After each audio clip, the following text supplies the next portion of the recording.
A young state stands at a crossroads, its sovereignty real on paper, yet fragile in practice. Barely a decade after Iraq gained nominal independence, the promises of nationhood already felt weakened by treaties, rival elites, and the pull of great power ambitions. As 1941 approached, the forces shaping Baghdad were no longer limited to ministries and barracks.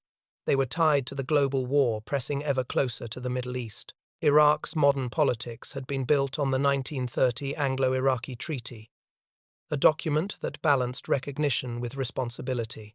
It confirmed independence while guaranteeing Britain long-term access to bases, transit rights, and the strategic corridor linking the Persian Gulf to the Mediterranean. London viewed the arrangement as a safeguard for imperial communications. Many Iraqis, however, saw it as a reminder that the Mandate era had ended more in name than in reality. The treaty's practical effect was to keep British influence rooted in the state's military and administrative core, shaping decisions large and small. Inside the officer corps, a new generation was rising, one trained in military academies that had themselves become arenas of political identity. From these networks emerged four colonels, whose alliance would later define Iraq's crisis: Salah al-Din al-Sabag, Kamil Shabib, Fahmi Said, and Mahmud Salman. They shared the belief that Iraq should pursue a more independent foreign policy, and they interpreted the global struggle between the Axis and the Allies through the lens of national dignity rather than ideological loyalty. Their movement, later known collectively as the Golden Square, drew strength from younger officers who felt the monarchy had given foreign powers too much room to shape the country's future. The late 1930s and early 1940s sharpened these frustrations.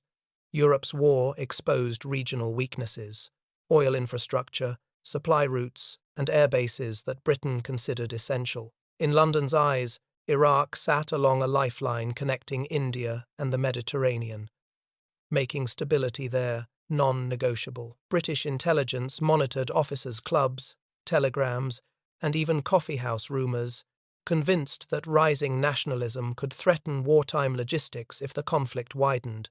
Inside Baghdad's ministries, rivalries intensified.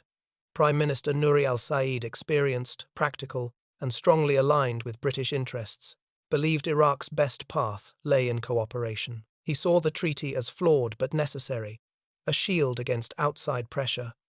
Opposing him was Rashid Ali al-Gaylani, a charismatic figure who moved through politics with both ambition and firm conviction. Rashid Ali argued that Britain's wartime demands were expanding beyond what the treaty allowed.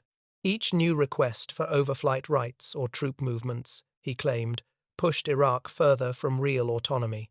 Above both men stood the regent, Abd al-Ilah, guardian of the young King Faisal II, and symbolic link between the monarchy and British diplomacy. Yet his position was weakening. As Axis victories early in the war unsettled the regional balance, the regent's pro-British stance made him vulnerable to criticism from officers and politicians who felt Iraq lacked the strength to defend its own interests. It was in this climate that German diplomacy became noticeably more active. Dr. Fritz Grobba, Berlin's envoy, sensed an opportunity.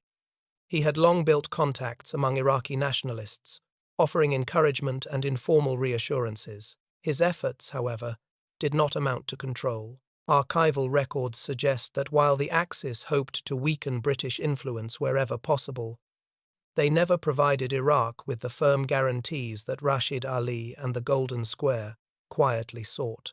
Even so, German radio broadcasts and diplomatic gestures carried influence in Baghdad's political circles, strengthening the perception, accurate or not, that alternatives to British alignment existed. By early 1941, the government was shifting with unusual speed. Cabinets fell, new alliances formed and collapsed. The war made every decision feel urgent. Rumours circulated that the British intended to increase their troop presence in Basra, something Iraqi nationalists saw as both a provocation and a violation of sovereignty. Meanwhile, British officials insisted the treaty allowed such movements when strategic necessity required it. Inside the officer corps, preparation took on a more serious tone. Units at Rashid Camp, west of Baghdad, held training sessions that seemed routine but carried hints of political purpose. Younger lieutenants spoke openly of showing the world that Iraq could act independently. Meanwhile, the Golden Square deepened communication with Rashid Ali, convinced that only a decisive move could break what they saw as the country's political paralysis. Yet the picture across Iraq was far more complex than a simple divide between pro-British and pro-Axis. Many urban elites feared instability more than foreign influence. Tribal leaders weighed loyalties against local interests.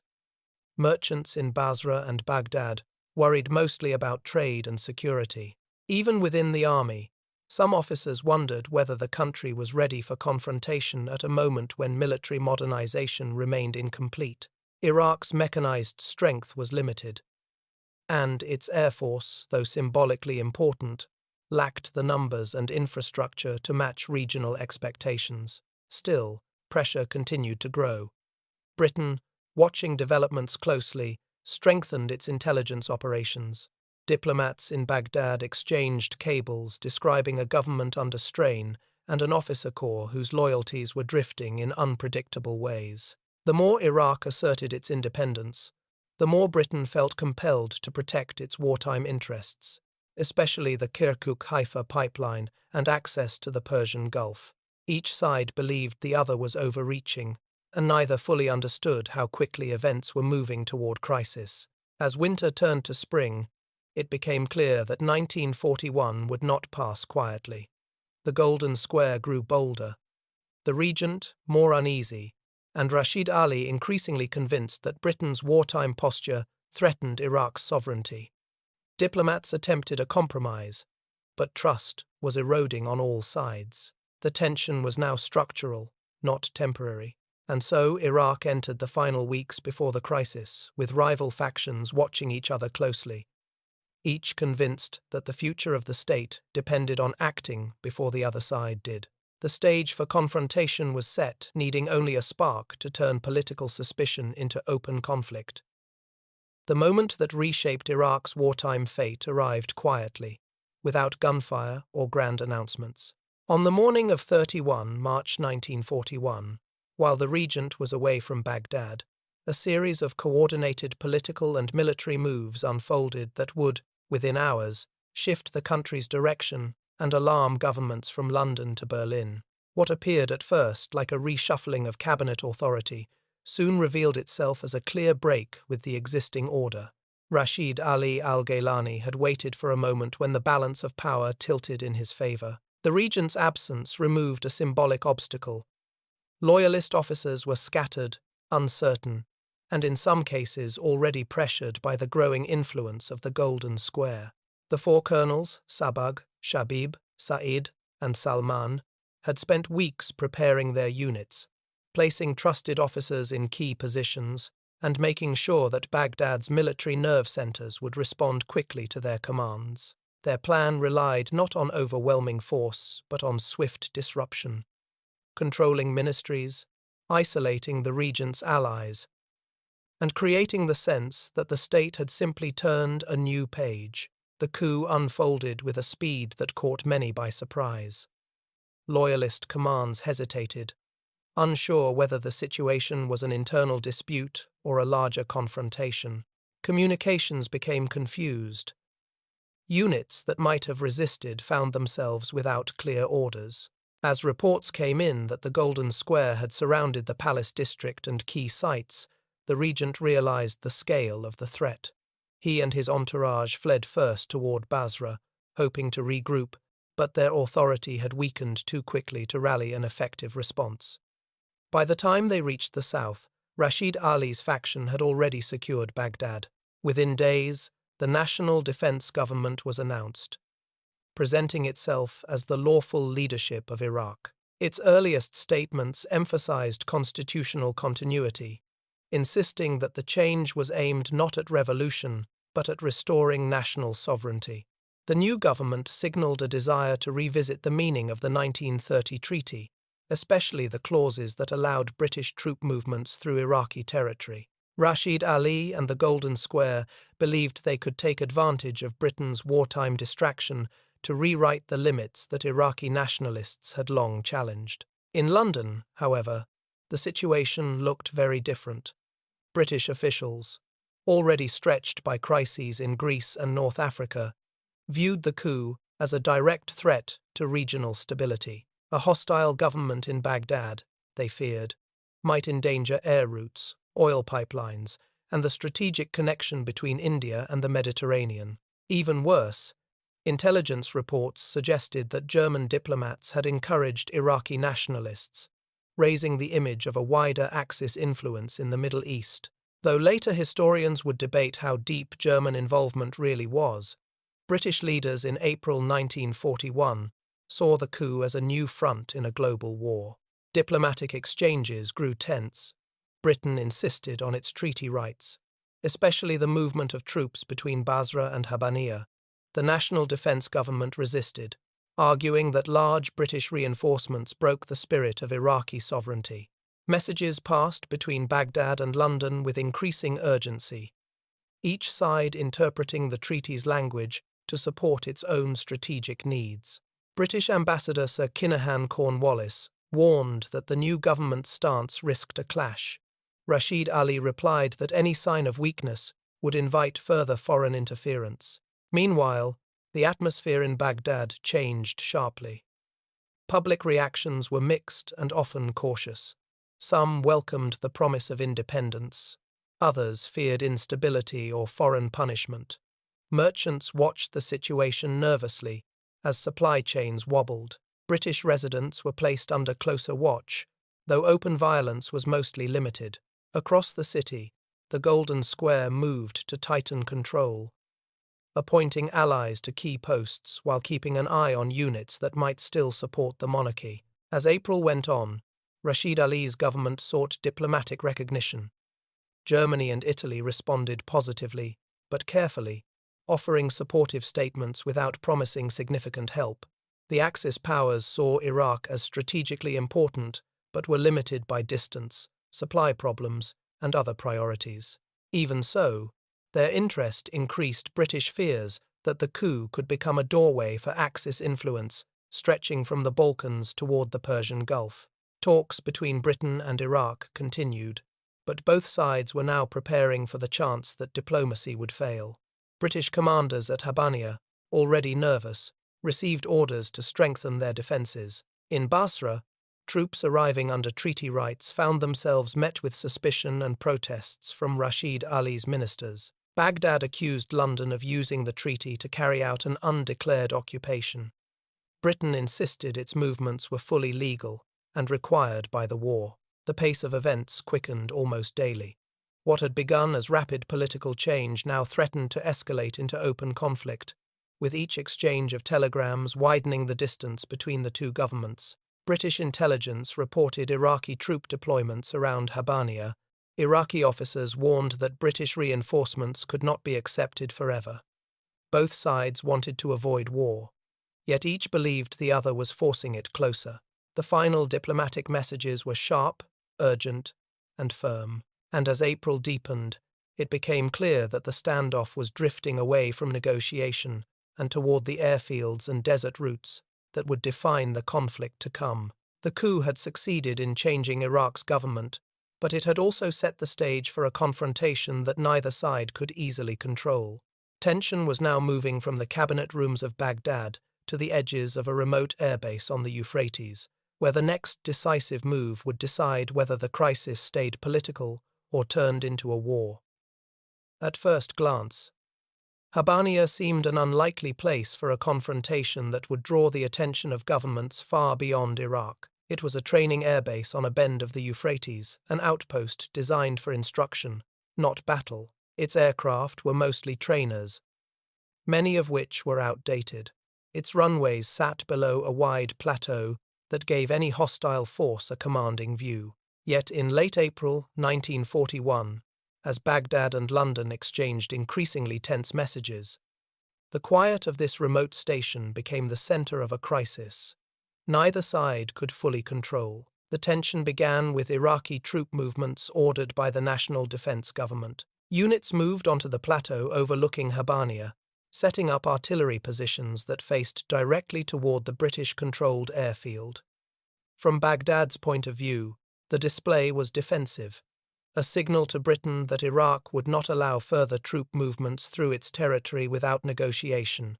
But from the British viewpoint, the siege-like posture was unmistakable. Surrounding the base threatened not only the safety of those inside but also the broader Imperial lifeline it supported. Inside Habbaniya, Air Vice Marshal Harry George Smart had little time to think. Communications with Baghdad were increasingly strained, and diplomatic channels gave no assurance that the forces on the plateau would stand down. Reports from reconnaissance flights and ground observers confirmed the growing presence of artillery, anti-aircraft guns, and infantry. Iraqi officers delivered a warning. British aircraft must stop all flights, training or otherwise. To agree would mean giving up the initiative and letting the base be trapped. Refusing risked triggering conflict before reinforcements could arrive. Smart understood the stakes. His pilots trained daily, but many had never seen real combat. His aircraft were functional but outdated.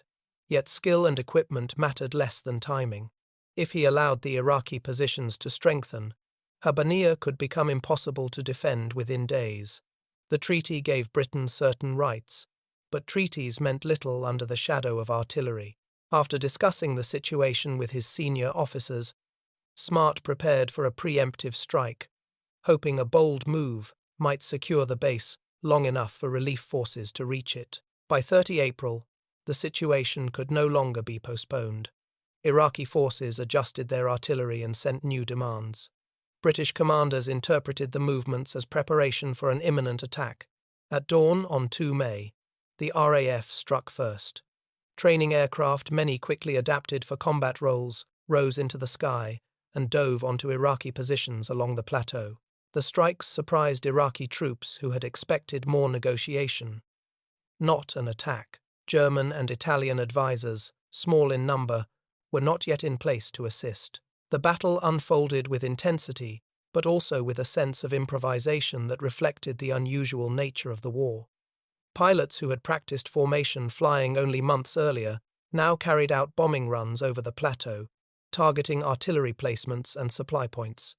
Iraqi forces fought back with anti-aircraft fire and counter-battery operations, but the high ground that initially seemed an advantage now proved vulnerable. The RAF could hit repeatedly, scattering units that lacked the strong defences needed to endure continued air assault. Through 2 to 3 May, the British kept up heavy pressure. Reports from both sides suggest that confusion spread among Iraqi commanders as casualties rose and communications broke down. The National Defense Government underestimated Habbaniya's ability to resist, expecting that the training base would hesitate or collapse. Instead, the RAF's early action shifted momentum dramatically.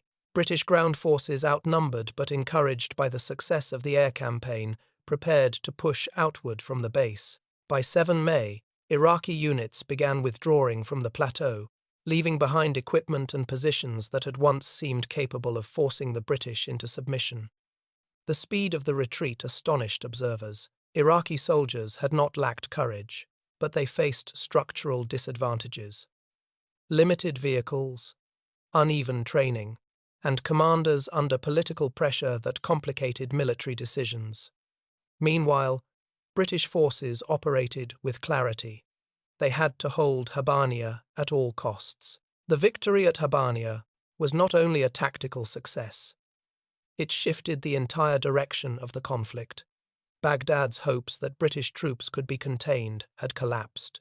The coup leaders now faced a British force that not only had defended itself, but had also seized the initiative. The National Defense Government had bet on intimidation without considering that Britain, strained on many fronts, would still respond with firm force in Iraq. Yet even as British flags flew more confidently over Habbaniya, the broader conflict was far from settled. News of the air battle spread through Baghdad, increasing urgency among Rashid Ali's supporters and deepening the government's reliance on outside help. Requests for German support increased sharply. Grobba and other envoys passed along Baghdad's appeals, arguing that quick Axis intervention might shift the balance before British reinforcements arrived from Basra or across the desert. In London and Cairo, Habbaniya's success brought a brief sense of relief. But British commanders knew the situation remained fragile. The base had held, but the broader campaign was just beginning. Reinforcements were on their way. Yet the desert heat, long supply lines, and other risks brought their own challenges. If Axis aircraft or advisors managed to reach Iraq in larger numbers, the conflict could become a regional crisis far bigger than the fight over a single airfield. As British forces at Habbaniya regrouped and pursued retreating Iraqi units, the war widened beyond the Euphrates Bend. The coup leaders, now facing a tightening strategic trap, looked north to Mosul and toward Vichy-controlled Syria for help that might still change the war. The plateau around Habbaniya had fallen quiet. But the next phase of the conflict was already forming in the skies over northern Iraq, where foreign aircraft began to appear too few to shift the outcome, but enough to raise the stakes. The retreat from Habbaniya did not end the crisis. It changed its shape. As British forces regained control along the Euphrates, the National Defense Government searched urgently for a way to counter the shifting momentum. Baghdad's leaders believed that only one outside power could restore the balance quickly enough: Germany. And so, in early May 1941, a stream of telegrams, envoys, and intermediaries tried to draw the Axis deeper into the conflict, even as the window for meaningful intervention was already closing. Dr. Fritz Grobba, long a link between Iraqi nationalists and German policy, became the key figure in these efforts. He carried Baghdad's requests for aircraft, weapons, and political guarantees, warning Berlin that without immediate support, the coup would collapse under British pressure. In Berlin, however, enthusiasm exceeded actual ability. German forces were stretched across the Balkans and preparing for operations to the east. Iraq's call for help, though strategically appealing, had to compete with larger priorities. What Germany could offer was limited, improvised, and restricted by geography. Still, by early May, a small German air detachment, later called Fliegerführer Irak, under Colonel Werner Junk, was approved to support Iraq. Their route required coordination with Vichy French authorities in Syria, whose exact role remains debated in historical records. Some sources describe passive tolerance, others suggest active help. Whatever the case, German aircraft moved through Syrian airfields in small groups, closely watched by British intelligence that had intercepted parts of their communications. The arrival of Axis aircraft over Mosul and Baghdad in mid-May carried symbolic weight far greater than their small numbers. Baghdad's newspapers hinted at foreign backing. German officers were welcomed by Iraqi units, hoping for reassurance that their struggle was not isolated. Yet the Luftwaffe's presence, perhaps a few dozen aircraft at most, could not match the scale of British logistical power. Their supply lines were weak, exposed to interception, and dependent on Vichy cooperation that could shift under pressure. Their missions began with reconnaissance flights to study British positions near Habbaniya and along the approaches to Fallujah. Occasional bombing runs followed, aiming to disrupt British advances or lift Iraqi morale, but the impact was limited. The Luftwaffe lacked the fuel and maintenance support needed for sustained operations. British air units, now reinforced and operating from secure bases, responded quickly, gradually reducing the German detachment's effectiveness. Even so, their presence forced London to reconsider the stakes. Intelligence reports reaching Cairo and Delhi warned that German involvement, even at a small scale, could encourage nationalist movements across the region. The possibility of a larger Axis foothold worried British planners, who were already dealing with crises in North Africa, Greece, and the Horn of Africa. A misstep in Iraq, they feared, might undermine the fragile regional balance. Meanwhile, the political atmosphere in Baghdad grew heavier. Rashid Ali and the Golden Square interpreted the limited German air support as a sign that more might soon arrive. They pushed for additional help, imagining a larger Axis effort that could overwhelm British forces before reinforcements arrived from Basra or across Transjordan. Yet the promises they received were vague, shaped more by German optimism than real commitment.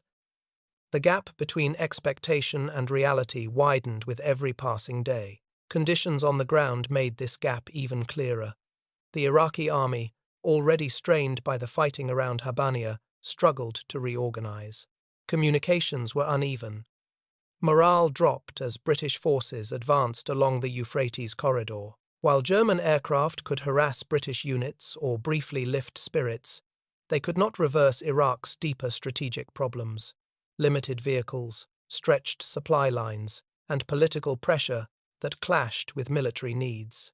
At the same time, British commanders saw the Axis presence as a reason to move faster. Reinforcements from Transjordan under the banner of Habforce pushed forward, crossing harsh terrain and long supply routes to join the Habbaniya garrison.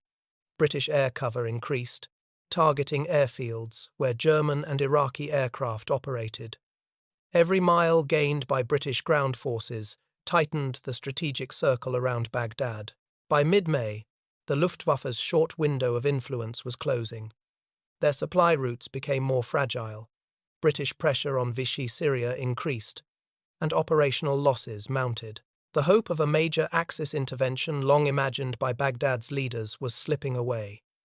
Rashid Ali's government began to sense that time was running short, yet the crisis was not finished. As British columns moved toward Fallujah, they met fresh resistance and intense heat that strained soldiers and supply lines alike. Iraqi units, though weakened, attempted counterattacks at key bridges and river crossings. The Axis signals from the north had failed to change the war's direction, but they had raised its urgency on all sides. By late May, as German missions dwindled and British forces gained new footholds near the approaches to Baghdad, the conflict moved into a new stage, one shaped not by distant diplomacy or symbolic air support, but by the race along the roads and rivers leading to the capital. And along those routes, the struggle for Iraq's future was about to speed up. The drive toward Baghdad began not with a triumphant march, but with a series of improvised decisions made under pressure. British command understood that the momentum gained at Habbaniya would mean little unless they followed it quickly with a coordinated advance. The National Defense Government still controlled the capital, Iraqi units were still capable of reorganizing, and the presence of Axis aircraft, limited though it was, added urgency to every British move.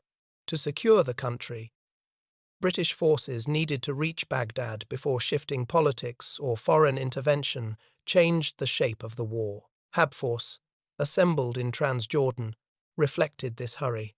It was a desert column put together from available units rather than designed for a specific mission.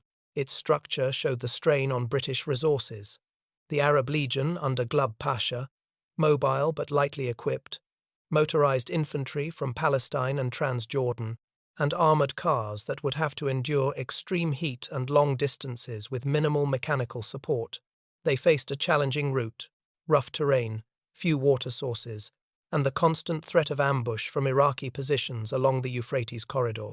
As Habforce set out, the Habbaniya garrison moved forward as well, linking with tribal allies and securing supply points. The combined advance toward Fallujah became the turning point of the entire campaign. Iraqi commanders tried to slow the British by setting up fortified positions around bridges and ferries, hoping to buy time for political talks or renewed German support. But coordination among Iraqi units faltered. Some fought the British directly, others withdrew too early, fearing they would be surrounded. Communications, already strained since early May, grew worse as Luftwaffe support declined. The battle for Fallujah became a test of determination for both sides. British forces relied heavily on air superiority, using sorties from Habbaniya to disrupt Iraqi defenses. The Arab Legion moved fast, using its experience in desert warfare to outflank Iraqi positions. The heat was brutal. Soldiers marched and fought in temperatures that drained both men and machines. British logistical officers worried openly about water shortages, vehicle breakdowns, and the long supply lines stretching back toward Transjordan. Despite these challenges, British forces captured key bridges around Fallujah by mid-May. The crossings were essential without them. The road to Baghdad would remain closed. Once the bridges fell, Iraqi resistance in the area began to break apart. Units that had hoped for reinforcements or organized counterattacks found themselves cut off. Some regrouped closer to Baghdad. Others withdrew toward Mosul, hoping to join forces near the last pockets of Axis support. Inside Baghdad, the mood darkened. The National Defense Government faced growing pressure as reports of British success and collapsing communication networks reached the capital. Food shortages, already present due to wartime rationing, worsened.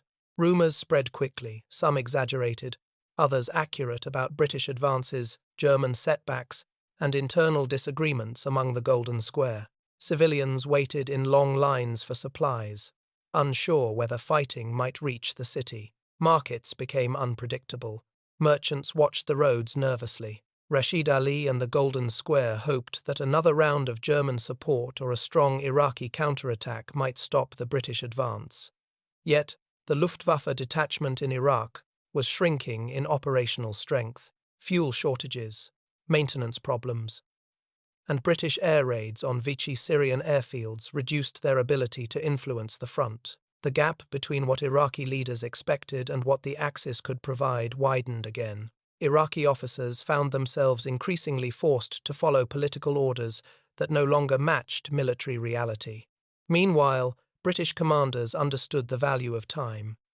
Every kilometre gained was a race against diplomatic developments that might restrict further action. London feared that if the crisis lasted too long, Germany might commit more forces, or local politics might suddenly shift. Thus, the push toward Baghdad became not only a military goal, but a strategic necessity shaped by global concerns. By late May, British forces were approaching the capital, advancing along the Ramadi-Fallujah corridor and securing the approaches west of Baghdad. Troops encountered resistance, but Iraqi defenses were increasingly scattered and limited by shortages of ammunition, vehicles, and reliable communication. Many officers attempted to gather their units closer to Rashid Camp and other strategic points near the city, but the speed of the British advance made regrouping difficult. For Iraq's civilians, the arrival of British forces brought a mix of fear and resignation. Those who opposed the coup feared retaliation from retreating Iraqi units. Those who supported the National Defense Government feared foreign occupation. Across Baghdad, residents prepared for the possibility of street fighting, an outcome that both sides quietly wanted to avoid. By the time British forces secured the final crossings and outmaneuvered the last Iraqi defences, the question was no longer whether they could reach Baghdad, but what would happen when they arrived. Would the National Defense Government try to negotiate? Would the Golden Square attempt to gather its supporters? Or would the city fall into disorder before the British even reached its gates?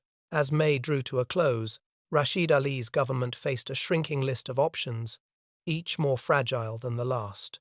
The road to Baghdad was open, and the confrontation that had begun at Habbaniya was now moving toward the capital's ministries, barracks, and crowded streets.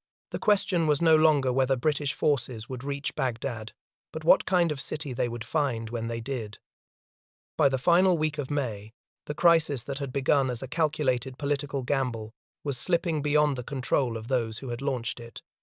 British forces were advancing quickly along the Euphrates corridor, Iraqi defences were breaking apart, and German air support, once imagined as the decisive factor, was fading.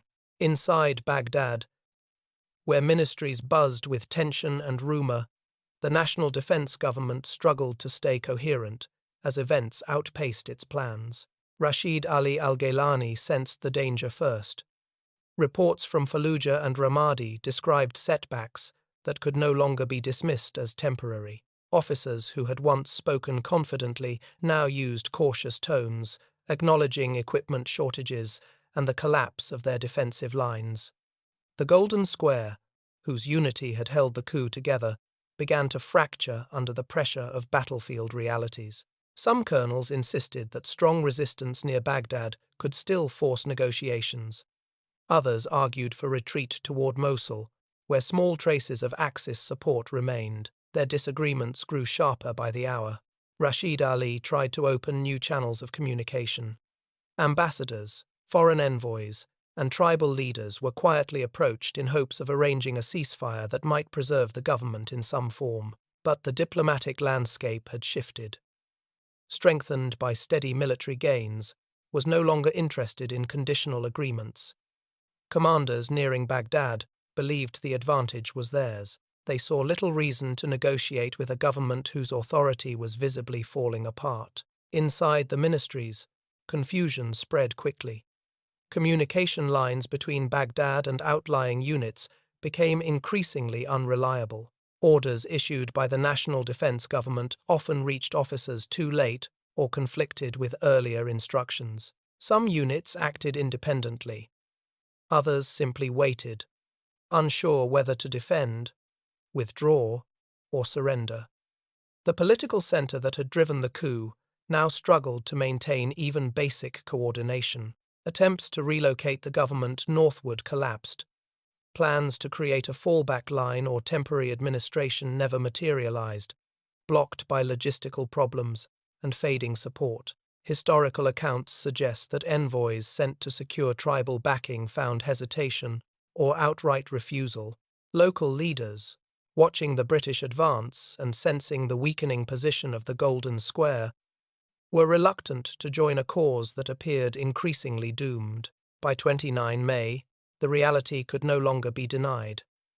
The government could not defend the capital. Rashid Ali and several senior figures began preparing to flee, hoping to escape through Persia or toward regions where sympathetic contacts might help them. Their departure, carried out quietly, created a vacuum at the top of the state. For many Iraqis, it was the moment when the coup stopped being a political struggle and became simply an attempt to prevent chaos. The Golden Square tried to mount a final defense around key military sites, especially Rashid Camp, but their efforts were weakened by internal disagreements and the fast approaching British forces. Units that might once have formed a solid defensive line were too depleted or disorganized to resist effectively. Small clashes broke out along the outskirts, but there was no major battle. The government that had vowed to resist foreign pressure no longer had the means to do so. As British forces neared Baghdad, diplomatic channels reopened not from strength on Iraq's side, but from a desperate desire to avoid fighting inside the city. Intermediaries sent messages indicating that remaining authorities were willing to accept the ceasefire terms. British leaders, aware of the danger of entering a dense urban area where civilian casualties could rise quickly, recognized the value of ending the conflict without street-by-street combat. Negotiations accelerated. By the final day of May, the collapse of organized resistance made a ceasefire possible. The armistice that followed was shaped by the understanding that the National Defense Government no longer functioned in any real sense. Baghdad would not become a battleground.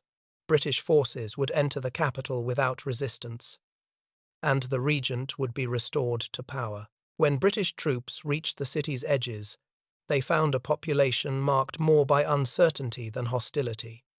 Many residents feared reprisals from either side. Others simply wanted stability to return. Shops remained closed. Streets were quiet. The city carried the heavy silence of a place waiting to see what its new reality would be. In the ministries that had recently been filled with hurried decisions and tense arguments, desks now sat empty. Rashid Ali and the Golden Square had fled, leaving behind a state whose political center had collapsed. The confrontation that began with a coup ended not with a dramatic battle, but with the quiet recognition that the government at its core had dissolved. The ceasefire restored formal authority to the regent, but the consequences of the crisis, the resentments it stirred, and the divisions it exposed were only beginning to surface. As Baghdad prepared for the monarchy's return, the outline of the post-war settlement remained uncertain, and the true cost of defeat was about to unfold. The armistice of 1 June 1941 ended the fighting, but it did not bring clarity or calm.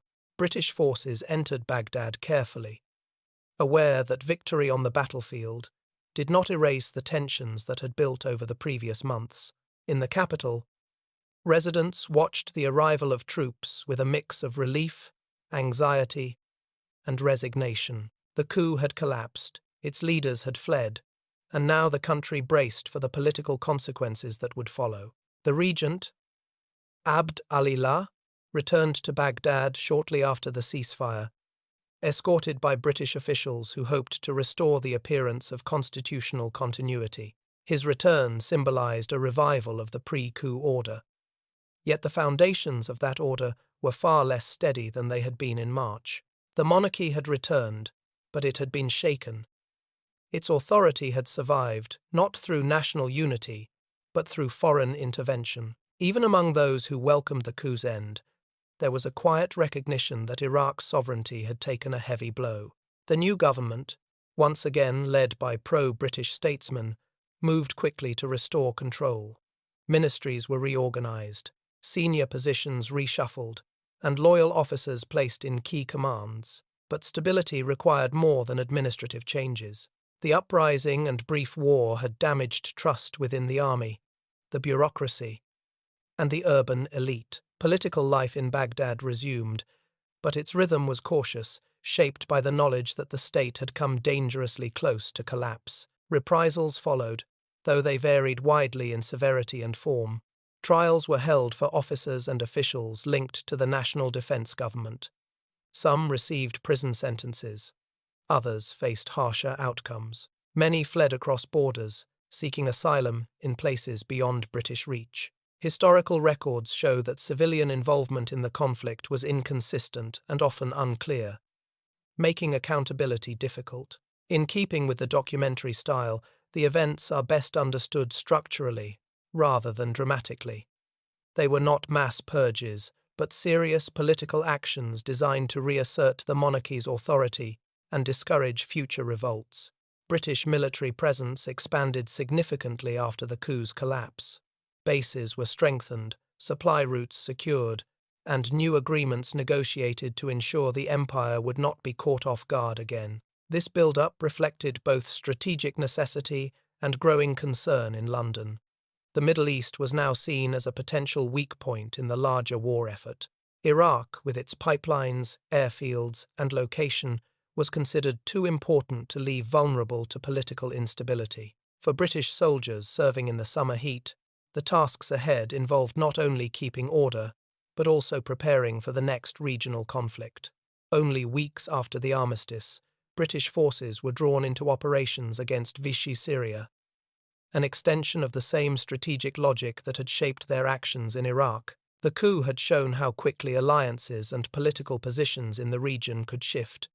Protecting supply routes and oil facilities required active measures, not passive ones. Meanwhile, the regent and his ministers faced the challenge of rebuilding Iraq's political landscape. The conflict had exposed deep divisions within the officer corps, where ideological rivalries and debates over national identity now surfaced more openly. The Golden Square had collapsed, but the frustrations that fueled its rise had not disappeared. Many Iraqis viewed the British intervention as proof that their independence was still limited. Even among supporters of the monarchy, a sense of vulnerability lingered. The monarchy, restored in appearance, was weakened in substance. Its dependence on British backing undermined its claim to genuine independence. In the years ahead, this tension would shape political debates, military promotions, and public opinion. The coup of 1941 became a reference point, a moment remembered variously as a nationalist effort, a strategic mistake, or an avoidable crisis. Its legacy echoed through later decades of Iraqi politics, influencing how officers saw their role in the state and how leaders navigated the balance between autonomy and foreign influence. Civilian life in Baghdad returned unevenly. Markets reopened, schools resumed, and daily routines slowly restarted. Yet the psychological weight of the conflict remained. Families who had endured shortages, rumors, and the fear of urban fighting now tried to understand what the new order meant. In many neighborhoods, conversations were quiet and careful. People wondered whether the turmoil had passed or whether deeper problems still lay ahead. By the end of 1941, Iraq's outward image suggested stability. The regent led a functioning government, British bases were secure, and major infrastructure was protected. But beneath that surface, new political currents were forming. The officer corps remained uneasy. Public sentiment had grown more complicated, and the monarchy, though strengthened in the short term, had planted the seeds of future challenges through its reliance on foreign power. The crisis of 1941 had been short, but its impact was long-lasting. It reshaped Iraqi politics, hardened British strategic priorities, and revealed how local events could ripple across the broader war. As the year came to a close, Iraq appeared calm on the surface, yet the memory of confrontation and occupation lingered quietly beneath. The conflict had ended, but the fault lines it exposed would shape Iraq's path long after the guns fell silent. Stay with this channel as we uncover more forgotten turning points that shaped the world far beyond their borders. Like, subscribe, and share to support the next documentary in this series. Tell us, what moment from this crisis do you think changed Iraq's future the most?